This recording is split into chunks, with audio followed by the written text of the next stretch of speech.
Welcome back. You're watching Mirror at 1 p.m. Let's focus now on the big international story. Iran's President Ebrahim Raisi has been confirmed dead in the helicopter crash which happened yesterday when he was returning from Azerbaijan. After hefty efforts, rescuers today located the wreckage site which showed the crashed helicopter. Unfortunately, though, no sign of life was found, implying that the entire entourage which accompanied President Raisi has been killed in the tragic crash. Now, this helicopter, which is one of three in the convoy, was carrying Iranian President Ebrahim Raisi. Also, it was carrying the country's foreign minister and other top officials when it crashed near the Iran-Azerbaijan border.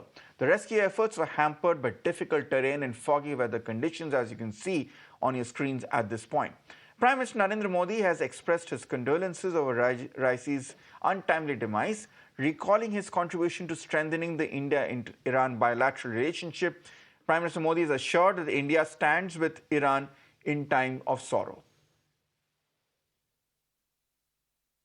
Let's go across to my colleague Rishabh, who's joining us at this point with more details. Rishabh, unfortunate confirmation coming in from the Iranian state media that the President Raisi has been presumed dead at this point. What are the reactions coming in from India at this point? We have heard Prime Minister Modi condoling the death, but if I'm not mistaken, there's also been a reaction that has come in from the External Affairs Minister. Well, if you see, President Raisi was returning from Azerbaijan border between Iran and Azerbaijan last evening after inaugurating the dam on Azar River. His chopper met with an incident. Initially, it was told that there is a hard landing and things are under control, but by the morning we realized it wasn't any hard landing, but more of a crash in which all the 9 on-board passenger and crew members have lost their lives. So it's not only President Raisi of Iran, but his foreign minister, other senior officials of his government, all of them have lost their life. And this comes at a moment where Iran was leaping into a new regional dynamics with SCO. Today happens to be the first foreign minister's meeting of SCO after Iran became a full-time member. So he was supposed to be there, but sadly he met with this accident and there is no more. So definitely, which is just for Iran. Remains to be seen how things unfold. The new, for now, the first vice minister has taken over as the acting president. He will now lead the country into election within 50 days as per constitution, where Iran will choose a new president. But for now, we can confirm to our viewers that after a fatal crash, Ebrahim Raisi, along with his home minister and other senior officials of his government, have lost his life in the northwestern of Iran. All right, Rishabh. Yeah, Rishabh, thanks a lot for getting us that update.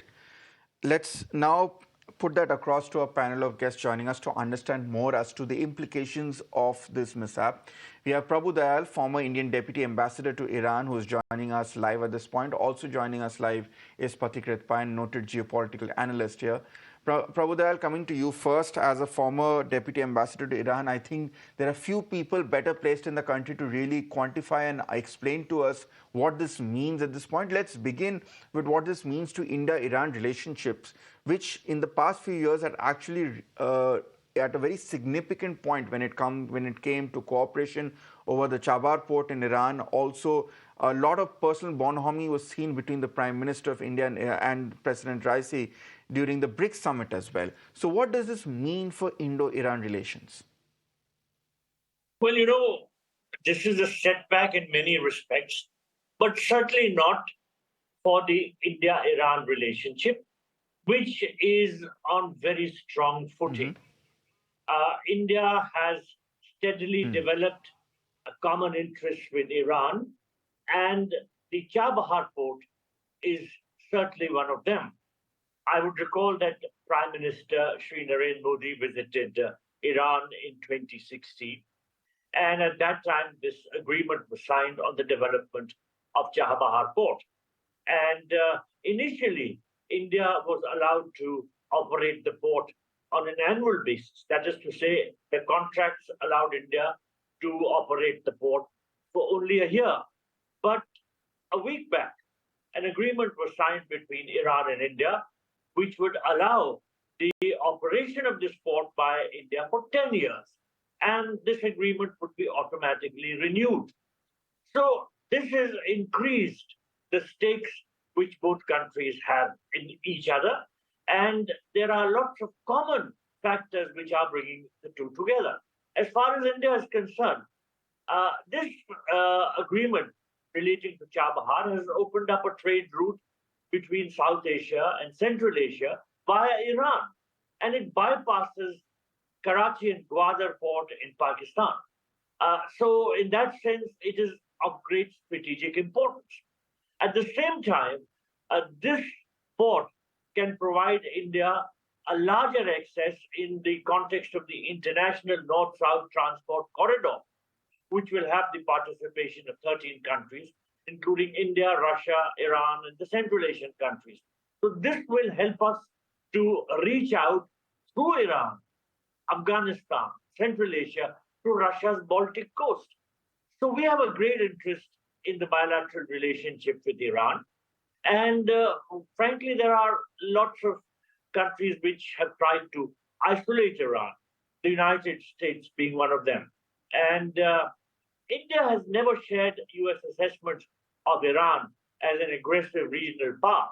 India-Iran relations have traditionally been positive, and in about 20 years ago, we had signed a strategic partnership agreement. Since then, our relationship has come closer. So we view the bilateral relationship as a continuation of the interactions which have been historically taking place between the Persian and the Indus Valley civilizations. And now we have a greater interest in maintaining positive ties with Iran. Nonetheless, we are deeply shocked at the helicopter crash in which the president of Iran, the foreign minister, and other senior officials have died. And our prime minister has conveyed his shock and a deep sense of sadness at this very, very unforeseen and unhappy development.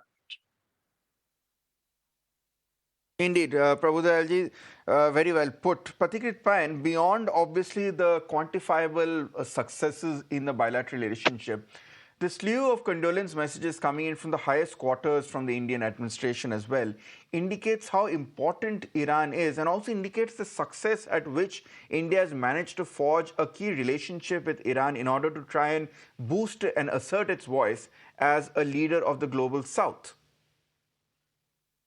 Well, I think these, condolence messages which are coming, which are extremely profound and sincere in their approach. But at the same time, I think these are routine things, and invariably they are done when any head of the state of any country actually demised in this way. Yes, of course, there is no denial of the fact that over the years, Indo-Iran relationship has deepened in spite of certain challenges that were faced, especially because of CATSA sanctions. Our import of oil from Iran had to be drastically reduced down to literally zero. The only exception that India actually successfully extracted out of the CATSA sanctions was that we made sure to the Americans that the Chabahar port should not be made part of it. So Chabahar was exempted, and for several reasons, Iran is very critical. But at the same time, let me also tell you one thing: it is not entirely hunky-dory in every way. There are challenges in the Middle East. Realpolitik also means that we have to accept that. Of all the challenges that you have in Middle East, Iran plays a critical role in that as well. It is not to say Iran is only to be blamed, but it is one of the players which is responsible for many of the things. So a lot depends upon how Iran's approach is towards many a thing that will eventually decide the shape of destiny when it comes to Middle East. And therefore, this development which happened yesterday is extremely unfortunate, and it can have very serious and severe ramifications. So far as the fragile situation of Middle East is concerned, it can become even more complex. That in turn would have a very, very devastating impact on the prices of energy. But on the positive side, let me tell you one thing. I think India's approach towards Middle East has been very nuanced. When the Americans started a naval entourage to guard the entire region of Gulf of Aden to Strait of Hormuz called Prosperity Guardian, India did not become part of it because that entire thing was directed against Iran. So we did not name any country which was responsible for whatever was being done by the Houthis and other players. But at the same time, India went ahead deployed 21 warships, helped everybody, including some of the Iranian fishermen, fishing boats, which were probably hijacked by the Somalians. So I think in the whole of the region, from Gulf of Aden to the whole Arabian Sea up till Strait of Hormuz, India played a very, very mature role. It is also a reality. Some of the ships which were hijacked and seized by the Iranians also had a very, very significant Indian crew. But I think India's diplomacy won over and ensured that they are released. Let me also mention this.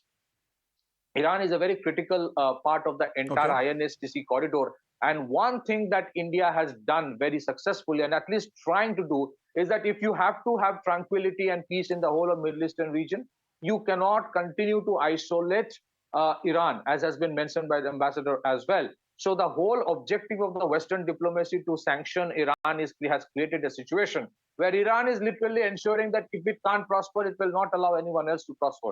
And that's why you see these proxies of how these Hezbollah and Hamas creating all the mayhem and problems for everybody, and not just Israel, including the Indian ships as well.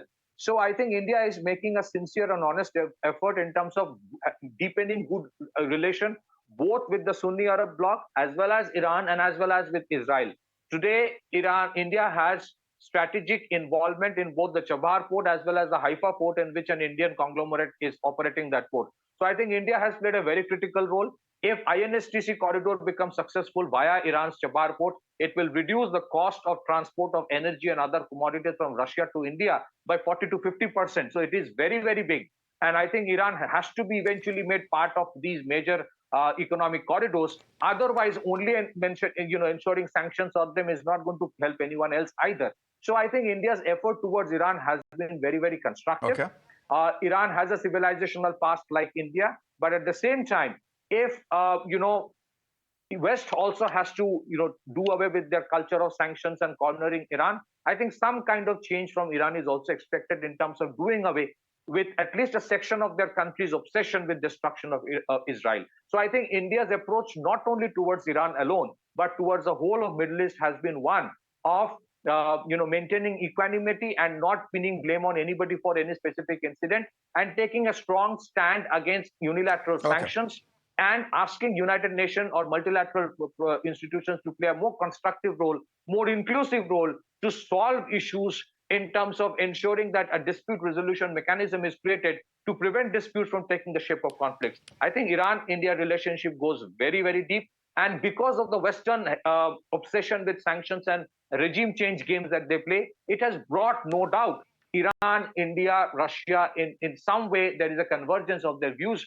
But at the same time, let me also tell you, there are also certain areas of difference, which is fine. But I think India, being the fifth largest economy of the world and one of the biggest military powers, its approach towards Iran is very different from what of the West has been. We have never tried to corner Iran. We have tried to understand their concern. And we have also tried to reason with them that if they want a better world, they also have to a little bit take one step forward in terms of improving relations. Whether it works or not, I don't know. But I think India has been far more sincere in terms of its approach towards Middle East than many other countries of the West. Back to you. Okay, Pathikrit Payne, thank you so much for putting it into context. Ambassador Dayal, one final quick question to you. If I have to bring you in on the larger geopolitical impact, given the increased hostilities between Iran and Israel in the last 2 months as a consequence of what's happening in Gaza for the past year, for our past half a year, do you foresee an impact of this unseemly incident on further hostilities in the region? The reason I ask this is because the Supreme Leader, Ayatollah Khomeini, has insisted that this will not impact day-to-day operations of Iran, has tried to assure the people. Generally, what we see is at this point is a form of overcompensation to send a message that we are not weak. So do you actually foresee, and are you worried of an increase in hostilities between Iran and Israel, which then have a cascading effect on the rest of the region?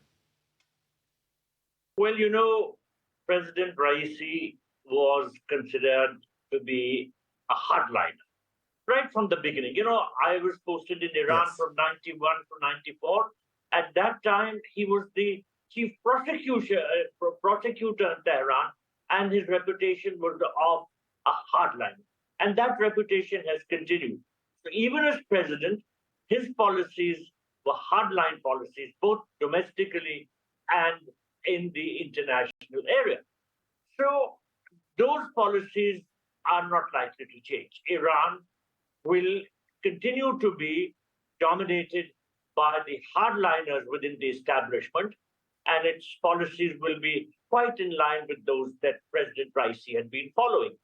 Of course, the death of President Raisi in the helicopter crash will perhaps trigger a high-stakes power struggle within Iran.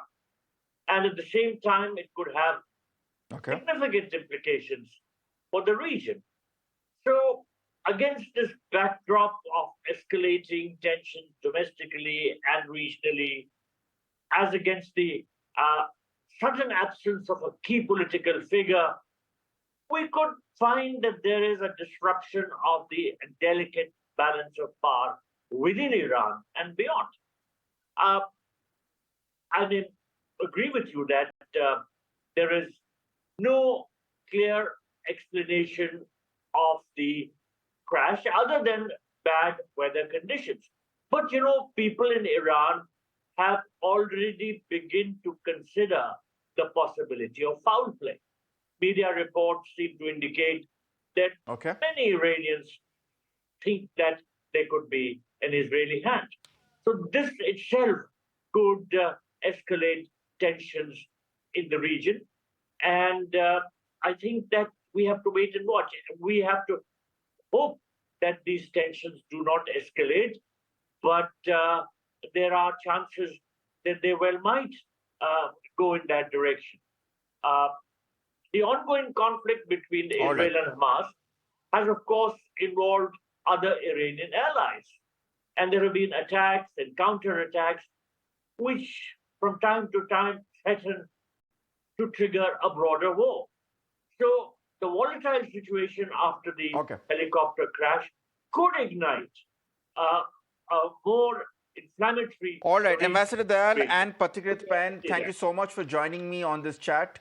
Unfortunately, we're running a bit short of time, but thank you so much again, Ambassador Dayal and Pathikrit Payne. We'll keep discussing this important developing story through the day ahead. But for now, it's time for a short break. More news and updates on the other side. Stay on with Mirror now.